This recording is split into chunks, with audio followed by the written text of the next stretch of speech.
السلام عليكم ورحمة الله وبركاته.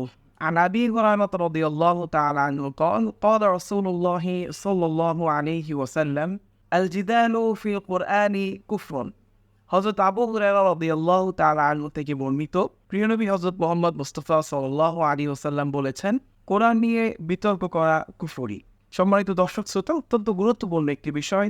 আল্লাহ সুবহানাহু ওয়া তাআলা আমাদেরকে যেই কোরআন শরীফ দিয়েছেন, সেই কোরআনের কোনো একটি বিষয় নিয়ে আমাদের মধ্যে সন্দেহ তৈরি হওয়া, কেউ সন্দেহ সৃষ্টি করা, কোনো ধরনের মনের মধ্যে উদ্বেগ সৃষ্টি হওয়া বা যে কোনো বিষয়ে কারোর সাথে বিতর্ক করা, এই সমস্ত কিছুই কুফরি। আল্লাহ সুবহানাহু ওয়া তাআলা আমাদেরকে অত্যন্ত এই গুরুত্বপূর্ণ হাদিস মেনে চলার তৌফিক এনায়েত করুন। আসসালামু আলাইকুম ওয়া রাহমাতুল্লাহি ওয়া বারাকাতুহু।